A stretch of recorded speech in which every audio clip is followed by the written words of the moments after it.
The smell hit them first. Fried eggs, rail eggs, sizzling on hot pans. For a second, they thought it was a trick, some cruel American joke before the real punishment began. It was July 1944, somewhere in Texas. The sun was already burning the dust off the horizon, and a column of captured German soldiers stood in silence, thin and pale from weeks on the road. For the first time since Stalingrad, Sergeant Klaus Meyer smelled breakfast, not for victors, but for prisoners. The trucks had arrived the night before, headlights off, escorted by armed guards who didn't shout. The men had expected dogs, blows, humiliation. Instead, they were led into a wide camp of wooden barracks and barbed wire that glittered like cobwebs in the dawn. Someone pointed to a sign painted neatly in English, Camp Hearn, U.S. Army. Klaus didn't understand the words, but he understood the tone. Order, not chaos. He could hear music faintly from a guard's radio. Swing, maybe. Something that belonged to peace. They lined up outside a long mess hall. The smell grew stronger. Oil, salt, coffee. One of the guards, a freckled young man barely older than a boy, motioned with his rifle toward the doorway. Eat, he said simply. The prisoners hesitated. No one moved. Then Klaus took a step forward. His boots scraped the gravel, the only sound. Inside, a line of American cooks moved with military rhythm, ladling scrambled eggs and toast onto tin trays. One of them, Private Joe Latham, looked at the Germans the way one might look at stray dogs. Cautious curiosity mixed with pity. Even prisoners eat in the morning, muttered a sergeant behind the counter. Army's rules. Klaus accepted his tray. Steam rose against his face. He sat down on a bench, the metal creaking under his weight. Around him, others followed, cautiously, silently, as though afraid the food might vanish. The first bite burned his tongue, rich and unreal. He chewed slowly, tasting something he hadn't known in years. Not victory, not pride, just warmth. He whispered to the man beside him. If this is victory, it smells like mercy. The others said nothing. Some cried quietly into their plates. Later, they were marched to the barracks. Long wooden halls, clean floors, bunks in perfect rows. A Red Cross poster hung near the door. Through the window, Klaus saw the vast Texas plains stretch out endlessly. A freedom so big it felt like mockery. But he couldn't stop thinking about the breakfast. That night, when the guards switched off the lights, Klaus pulled a small, dirt-stained notebook from his boot. He had carried it from Normandy, through the beaches and the capture, never sure why he kept it. Now he knew. He lit a match stub and wrote, slowly, in cramped handwriting. America feeds even its enemies. The match burned down to his fingers. He closed the book and lay awake, staring at the ceiling, listening to the hum of the camp's generator. Outside, a train whistled somewhere far off. He imagined his wife hearing it back in Hanover and wondered if she'd believe him if he told her that the Americans gave them breakfast, that no one spat at them, that for the first time in years he'd seen a man smile without fear. He thought of the boys he'd commanded, the ones who'd died in burning tanks, believing mercy was weakness. He wondered what they would say if they saw this. The guard made his rounds, boots thudding softly along the gravel. He stopped near the window, looked in at the rows of sleeping men, and adjusted his cap. Klaus pretended to be asleep, but when the guard turned away, he whispered, "Danke." He didn't know if the man heard him. In the morning, the bugle sounded. Another line, another breakfast. The same smell, the same order. And for the first time, Klaus felt something dangerous, the slow erosion of hatred. He didn't know it yet, but that feeling would outlast the war itself. That day, A.U.S. Army clerk in the camp's records office logged the arrival of Group 17, German POWs from France. No one noticed the extra sheet of paper that would later be filed with the report, a confiscated notebook found under a bunk. On the first page, written in a soldier's rough German hand, were 9 words. America feeds even its enemies. Perhaps that's why it wins. Decades later, that note would be discovered in the U.S. National Archives, tagged under Camp Hearn, morale reports. But on that hot Texas morning in 1944, it was just a thought, one prisoner's quiet confusion, born over a plate of eggs. And as the sun climbed over the fence, Klaus Meyer realized something he had never been told in all his years of war. That kindness, in the right hands, could feel more powerful than any weapon he had ever held. Where are you watching from? Let me know in the comments below, and don't forget to subscribe to this channel. They called it Camp Hearn, but to the men behind the wire it felt like a mirror that kept showing the same day.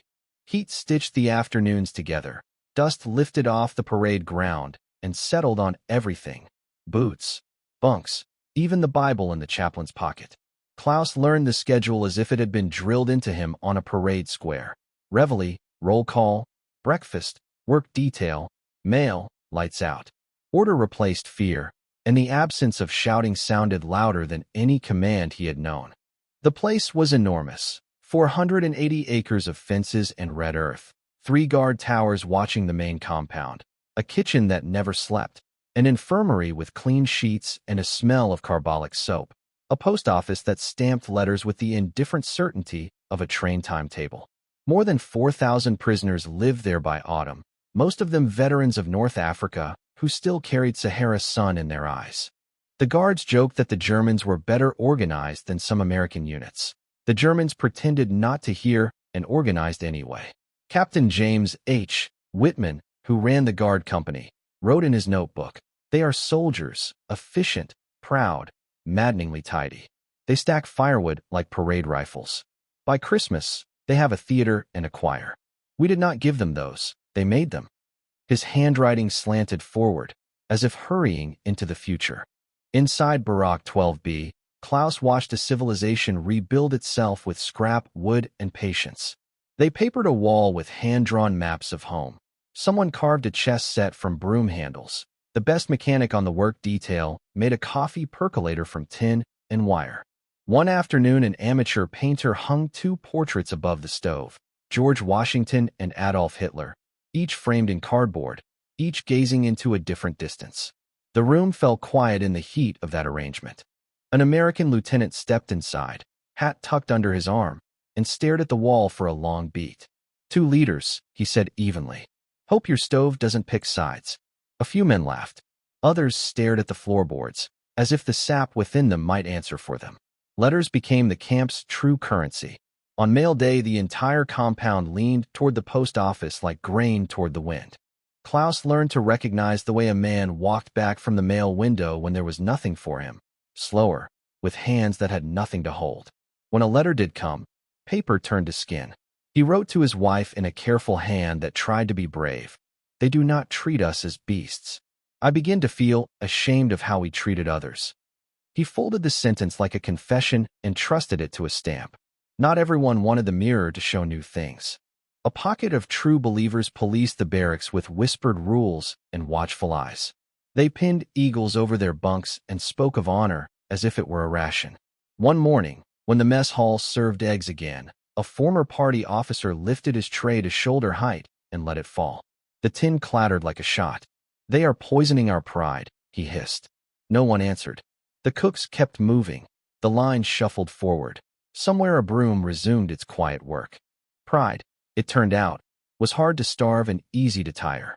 Work details softened the edges between uniforms. Klaus picked cotton beside an old rancher who swore at the sun and then, without looking, handed him a canteen. The water tasted metallic and beautiful.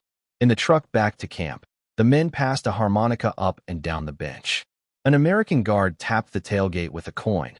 A German whistled along and forgot to stop when they rolled through the gate.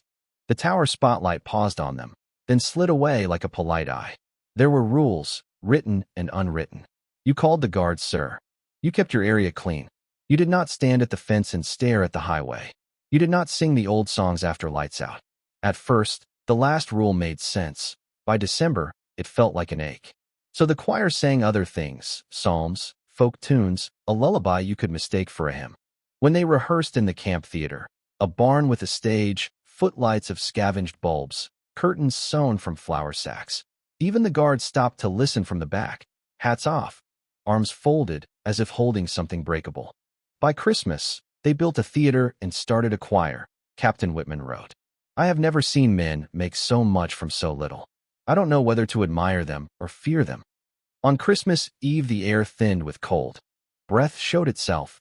The sky went black and velvet. The choir filed onto the stage in borrowed shirts. a crude treetop star wired to a broom handle.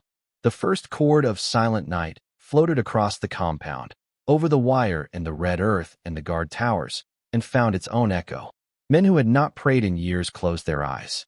Guards on the perimeter stopped walking and let their rifles rest against their thighs. For 3 minutes, the war took a step back. In the dark, Klaus felt the song run through him like a hand smoothing creases from a map. He remembered the street outside his apartment in Hanover, the way lamplight fell on cobblestones after snow, the smell of his father's tobacco. He looked at the guards and saw the same remembering.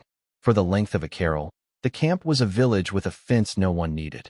After the applause, awkward, gentle, the men filed out into the cold and back to their barracks. Someone whispered Fro Weihnachten to a guard. The guard nodded and said, "Merry Christmas," as if the words could be traded at par. Klaus lay on his bunk and opened his notebook. His pencil scratched quietly under the rafters. "Tonight, even the wire was quiet," he wrote. "For the first time since 1939, I believe we might be men again." He closed the book, slid it under his mattress, and listened to the camp settle. The cough in 14A, the door latch in 7C, the far-off cough of a generator finding its idle. A fox barked out beyond the outer fence. A guard cleared his throat. The night held. Some said later it was the first true silence since the war began. The stillness felt like a promise. But that silence would not last. January 12, 1945. The cold came down like a lid. Frost filmed the tin windows. Breath hung in the barracks long enough to be counted. At 6:10, the kitchen ledger added a line in neat U.S. Army script. 12 eggs unaccounted for. No sirens. No searchlights. Just a number that didn't match another number. Most days, shortages were shrugged at as the way of war. But eggs, in this place, were not food. They were a promise that the morning meant what it said. And for men who measured their new dignity in teaspoons, a missing dozen felt like the start of something breaking. By 8 o'clock, the rumor ran the fence line. They think we stole them. From our own breakfast? Americans test us. Klaus heard it in 3 versions before roll call and felt heat rise under his ribs. Not fear of punishment. Fear of returning to the old arrangement where you were only a suspicion with boots attached. At 9:15, the mess sergeant, red-eared, tired, stood in the doorway of Barack 12B with a clipboard. Captain Whitman came in behind him, hat on, face unreadable. The room went still. "We're short a dozen eggs," Whitman said, voice flat. "We'll ask, you'll answer. Let's keep this ordinary." They set a chair at a table. Men filed through, one by one, palms open like they were proving they owned nothing. Pencil scratches marked each answer. Name: Klaus Meyer. Did you take any eggs from the kitchen? No. Did you see anyone take eggs? No. Do you know anyone who did? No. He kept his eyes on the edge of the table. The wood had a groove where someone had carved a line and sanded it smooth. He wanted to say, "We lined up. We ate. We left full and ashamed and grateful. Don't take that away." He said nothing. Outside, the truck to the cotton fields idled, diesel coughing into the cold. A harmonica in a nearby barack tried a tune and failed. By noon, the questioning had worked its way to the cooks. Joe Latham, flour on his sleeves, stared at his boots. The mess sergeant rubbed his temples. 12 eggs don't grow legs. Maybe someone thought. Joe began, then stopped. Thought what? Whitman's tone didn't change. That if you leave something easy, it's a test. Joe finished weakly. My old man used to. Whitman held up a hand. He sent the cooks out, shut the door, and stood for a long time with his palm on the back of the chair like he was holding it upright. "All right," he said finally. Again. At 14:20, a private from the night shift folded. He was 18, from Abilene, with a rash on his neck that made him scratch when nervous. He had a carton in his locker and a story that sounded borrowed. "I wanted to see," he said, cheeks blotched. "If they'd take them. If they're really." He didn't finish the sentence. The room understood the word anyway. The eggs sat on the desk, cold and whole. Whitman stared at them, then at the boy. The reprimand, when it came, was not loud. "You don't test men who have already been tested," he said. "You feed them." At 1500 hours, the camp PA clicked and hummed. Kitchen note. Inventory discrepancy resolved. All units resume schedule. The voice sounded bored, which is how apologies sometimes must sound to work. In Barack 12B, the men sat on their bunks, shoulders tight. Klaus stood, smoothed his shirt, and walked to the door. He found Whitman by the mess hall, cap low against the wind. Klaus chose careful English, the kind you used for bridges you wanted to cross again. We apologize for anger. We did not wish to shame. Whitman met his eyes. And we apologize for the question. He added, after a breath. It was ours to ask, not theirs to provoke. They shook hands. It was quick, almost clumsy, and it rewired the day. The official entry was brief, later typed and filed. Kitchen Ledger Addendum, January 12, 45, Private J. Latham reprimanded. Eggs returned to stock. POWs expressed regret for raised voices. Incident closed. But inside the barracks, the closing took longer. A few hard men muttered that dignity shouldn't beg. Others, including Klaus, knew that dignity sometimes bowed to stay standing. That evening, the mess line was quieter than usual. Joe worked the ladle with eyes that didn't lift. When Klaus's tray reached him, Joe paused, then added a spoon more than regulation. For the misunderstanding, he said, almost inaudible. Klaus answered in German. He knew Joe wouldn't translate, because tone was enough. For das Frühstück, he murmured. For breakfast. After lights out, Klaus pulled the notebook from where it lived, warm against the mattress slat. His pencil moved with a steadiness the morning had taken and the afternoon had given back. Honor is a cup. It spills easiest when full. Today we held it together. He hesitated, then wrote one more line, faster, as if outrunning the censor in his own head. If this is defeat, I do not wish victory. He shut the book and listened to the camp's night noises. The pipes tick, the guards cough, the wind pushing dust against the walls like a hand smoothing paper. Somewhere, a coyote called, and another answered. The fence sang a little in the cold. On the bulletin board by the gate, a new list went up the next week. Transport numbers, departure dates, rail routes east. Names would be read. Bunks would empty. Men would step through a gate they had learned to trust into a country that could not be trusted at all. 3 months from the day of the missing eggs, the same men would ride a train past fields greening with spring, headed for a Germany that smelled of damp plaster and smoke. Klaus closed his eyes and tried to imagine the sound of his own front door opening. He fell asleep before he could, holding the shape of a morning plate in his palms like it might keep its heat all the way home. March 1945. The war in Europe was ending, but in Camp Hearn, mornings still began with the bell and the smell of coffee. Men lined up with trays, the same as always. Yet something invisible had shifted. The letters had stopped coming. Schrift Baparu. Zvuk Pashtovich Imshakava. Ktos Chita Urivak. My beloved Klaus, and then nothing.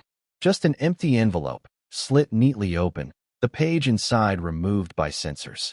Passed by censor, content withheld. The shell of a message, stripped of its heart. Klaus ran his finger along the crease as if touch might summon the missing words. He kept it anyway, proof that someone had tried to reach him across the ocean. News now came in fragments, smuggled in through guard gossip or torn newspapers. Berlin bombed again. Hitler vows last stand. And between headlines, darker whispers. Of camps, of trains, of smoke that wasn't from factories. Some men laughed, not because they found it funny, but because it was the only defense left. Others fell quiet, their eyes fixed on the ground as though guilt might be buried there. One evening, an American guard stood in the doorway with a copy of Stars and Stripes. His voice shook as he read about Buchenwald. At first, the words made no sense. Corpses, furnaces, piles of shoes. The men listened without breathing. The guard's voice cracked. He lowered the paper and walked out. No one spoke after him. The silence pressed like a weight. That night, Klaus opened his diary, stared at the page, then tore it in half, and stopped. The torn edges trembled in his hands. If we knew, he whispered, then we are guilty. If we didn't, maybe that's worse. He placed the halves together, as if shame could be repaired. Later, a smuggled radio hummed from under a bunk. The BBC spoke through the static. Fighting in Berlin. Hitler is dead. The men froze. No cheers, no words. A single exhale, relief, disbelief, grief in one sound. Someone laughed once, hollow, and hid his face. The chaplain led a short prayer the next morning, reading from psalms about shadows and tables set before enemies. No one cried. but the air seemed full of ghosts. In early May, the voice of the quartermaster broke through the loudspeaker. "Attention, Germany has surrendered." Then, 4 seconds of pure silence. A silence so total it felt alive. Then came the sounds, a stifled sob, a laugh that broke halfway, boots scraping concrete. One man shouted lies and sat down hard in the dust. Another simply folded his hands and whispered a child's prayer. Klaus didn't move. He stared at the wooden tabletop until its grain blurred, thinking of his wife's letter that never came. He imagined her face behind the blank envelope, erased, like ink washed away. The war had ended, but not the waiting. Days passed. The bell still rang. The guards still counted heads. The kitchen still served breakfast. But the eyes behind the trays had changed. The men stood straighter now, but their shoulders carried something heavier than chains. On the bulletin board near the post office hung a sign, "Repatriation schedule pending." No one knew what that meant. They gathered anyway, reading the same blank space every morning. The choir tried to sing, but Silent Night sounded wrong in spring. The guard chaplain left blank paper in the barracks. "Write," he said, "even if no one reads it." The men wrote letters that would never be sent, to wives, to children, to the versions of themselves that had vanished. Then came the papers. Photographs this time. Wire, barracks, bodies. A guard handed them around without a word. The men stared and didn't deny it. Some crossed themselves. Others looked away. Klaus folded the photo in half, as if he could make the horror smaller. That night he wrote one line in his salvaged notebook. "We ate well today. I do not know how to swallow it." He closed the cover, slid it beneath his pillow, and tried to sleep. Outside, the wind brushed the fence, a soft, restless sound, like breath caught between two worlds. At dawn, the kitchen came alive again. The clang of pans, the scrape of metal, the steady rhythm of breakfast. The same smell, the same warmth, the same sound of sizzling oil. The eggs still came in the morning, but no one could taste them anymore. October 1946. The war was over. The fences still stood, but now they opened in both directions. Trucks waited in long rows, their engines idling under a sky the color of dust. On the side of each vehicle, stenciled in white, were the words "Repatriation Transport." The men inside wore clean shirts, carried small canvas bags, and faces that didn't know what expression to keep. They were going home, though no one could say what that word meant anymore. Before departure, Captain Whitman gathered them in the yard. His voice was steady, official. "You will be processed through the port of New Orleans. From there, by ship to Bremerhaven." He hesitated, then added more quietly, "Good luck, gentlemen. You've conducted yourselves with dignity." The last word hung in the air like a salute. Klaus Meyer stepped forward when his name was called. Whitman handed him a small brown parcel. "This came from the headquarters," he said. Inside was a translated copy of his notebook, the one the camp interpreter had sent up the chain. On the cover, a typed label, "For the archives, POW Reflections, Camp Hearn." Klaus turned it over in his hands. "For the archives," he repeated softly. "Not for me." Whitman shook his head. "No, Sergeant. For history." The convoy rumbled east through the plains. Texas turned to coastline to sea. The voyage home was silent except for waves against steel and the cough of the ship's engine. Some men played cards. Others stared at the horizon, unsure which side of it belonged to them. When the transport docked in Hamburg, the air smelled of salt and smoke. Ruins rose like broken teeth above the port, gutted factories, chimneys without roofs, entire streets reduced to stone ribs. Children dug through ash with spoons. Women queued for bread that never reached the end of the line. Signs written in chalk. Trade, rings for food. Klaus walked among them, his uniform stripped of insignia, carrying the same canvas bag he'd left Texas with. He found a familiar street name carved on a half-standing wall. The house where his family had lived was gone. Only the steps remained. He sat on them and listened, to the creak of wind through holes where windows used to be, to the clatter of distant rebuilding. The silence of Camp Hearn had followed him home. He found her 3 days later in a refugee center outside Bremen, thinner, older, but alive. Her name was still Anna, her eyes still blue, though the light inside them had dulled to a cautious gray. She stared at him for a long time before speaking. "They said you were in America." "I was," he said. She laughed once, without humor. Did they treat you well? He nodded.